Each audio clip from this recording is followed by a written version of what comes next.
Most of the times, stock buybacks indicates the fact that the company has healthy financial fundamentals. It indicates the fact that the company is doing well financially, and that the balance sheet is strong, there's low debts, and there is sufficient cash flow. The overall company's financial health is felt to be in good condition, is perceived to be in good condition. So to assess whether a stock buyback is a sign of a healthy company, you need to consider these important factors. Number one here is financial strength. You look at the company's financial strength. The company should have strong cash flow.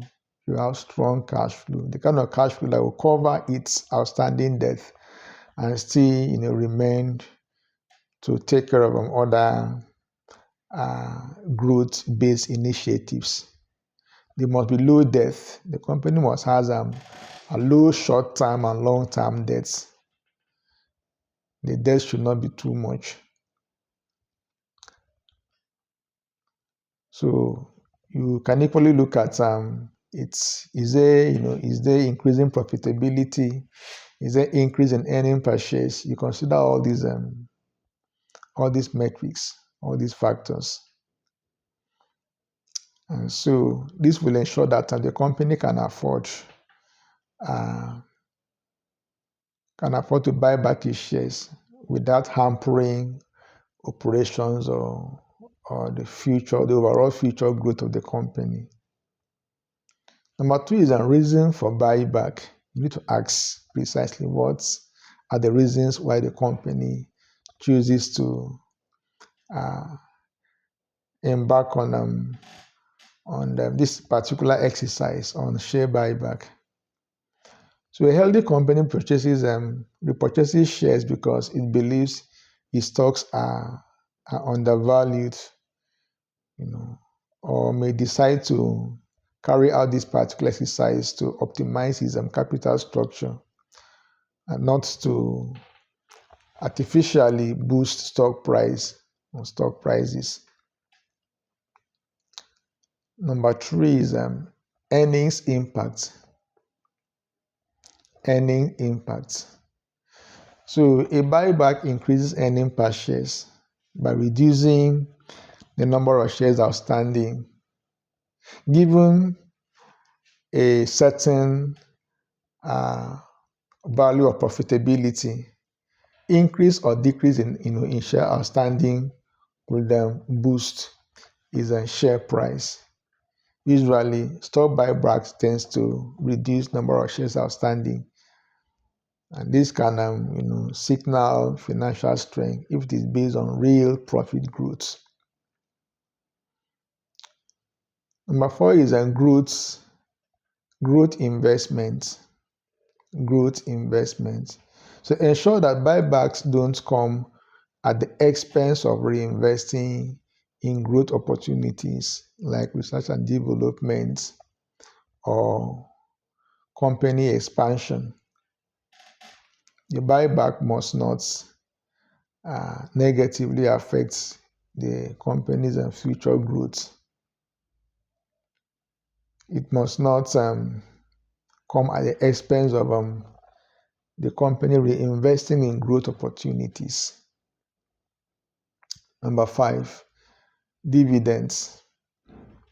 A company balancing buyback with consistent dividends often signal financial health and shareholder value. A company that is a tall order that can buy back its share, will spend excess cash to buy back its stocks, and at the same time issue dividends. That company must be very, very strong. That company must have a strong financial, must have a strong fundamentals. To pay dividends and at the same time buy back shares is a sign of strong financial health. Number six is industry context. industry context. So you compare the buyback strategy with industry trends and broader economic environment to understand its rationale. You don't just take the buyback in isolation. You consider what is happening in the same industry, in the same sector. Are other companies equally buying back shares or not? What makes this particular company peculiar? You see, so you have to consider the buyback in the context of the overall happenings in that particular sector. If other companies are not buying back shares in the sector, it means this company has strong fundamentals and, of course, strong growth prospect. It means it's really standing out in this industry. It connotes industry leadership. So you analyze everything in line with what is happening in the overall sector the company is operating in. Number 7, management transparency. Management transparency. The company should clearly explain the purpose and impacts of the buyback, aligning it with long-term shareholder interest. The company should not just come in and announce company buyback. It should explain to the shareholder why it is buyback its stocks. Does it consider the stock undervalued, or is it just a short-term gimmick to boost the share price so as to be able to favor its its executives that have stock options in the company? It is just to increase the company's share price on a temporary basis.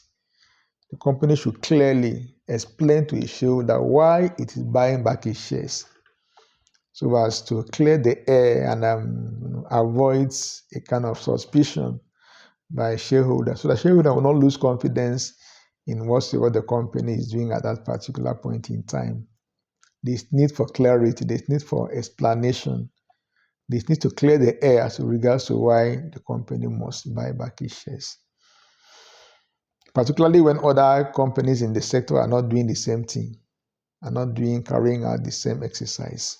Please like this video and subscribe to this channel if you've not done that. So a healthy company uses some buybacks strategically to to kind of return value to shareholders, without compromising future growth. There must be a balance.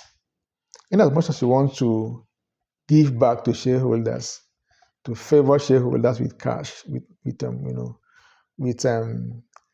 value, with wealth creation, that must not be done at the expense of the potential of the company, investing in areas it feels could potentially grow the company in the future. There should be a balance, not one at the expense of the other. That is what ought to be taken into consideration. This is how to assess if stock buyback indicates, a company's health or not.